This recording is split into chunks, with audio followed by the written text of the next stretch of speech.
NFL free agency is almost here, and before the first dollar gets spent, there are already 4 names dominating the conversation, and for good reason. A receiver who just got cut from his team, a pass rusher whose future contract is one of the most debated in the league, a quarterback nobody expected to be talking about again, and a running back who carried an entire offense on his back almost single-handedly. These 4 stories are going to set the tone for the entire offseason, so let's walk through each one and figure out where things are actually headed. Starting with Tyreek Hill, Miami released him right before free agency opened. Now, one thing worth clearing up, because it's been floating around a lot, the Dolphins didn't magically pocket over $51 million by doing this. A chunk of that money was already guaranteed, so after the dead cap hit, the actual savings are closer to around $22 million. Still meaningful, but not quite the windfall some headlines made it sound like. The bigger picture is that Miami is under new leadership, new head coach, new general manager, and they're essentially starting over. Hill is also coming back from a serious knee injury, dislocated kneecap and ligament damage, so he likely won't be ready until mid-season at the earliest, which makes the market for him complicated. He's still one of the most dangerous players with the ball in open space when healthy, but at 32 coming off that kind of injury, teams are going to be cautious with the money. My prediction is a reunion in Kansas City. Mahomes gets his guy back, Andy Reid puts together a dangerous offense again, and Hill chases one more ring on a short-term deal. If that doesn't happen, Buffalo feels like the next most realistic option. Where do you think he goes? Drop it in the comments. Trey Hendrickson is next, and he's being called the top available pass rusher in free agency by just about every outlet covering this stuff. Back-to-back seasons with 17.5 sacks before this past year. That resume speaks for itself. But here's the honest part of the conversation.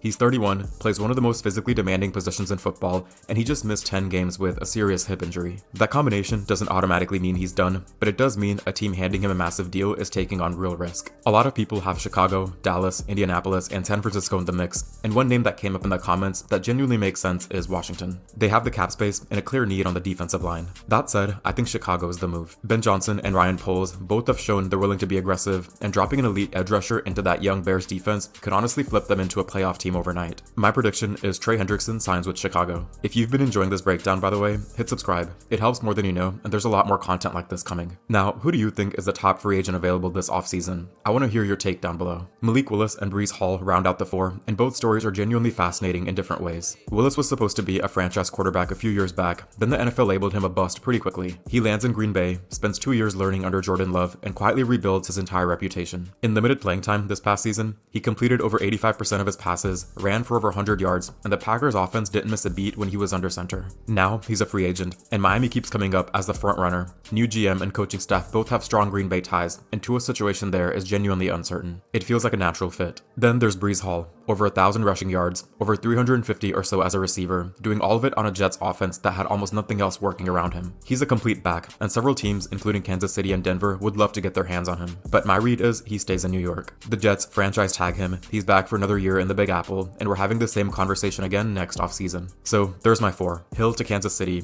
Hendrickson to Chicago, Willis to Miami, and Hall staying in New York. Tell me where you think they all land. I'll be reading every single one. Thanks for watching.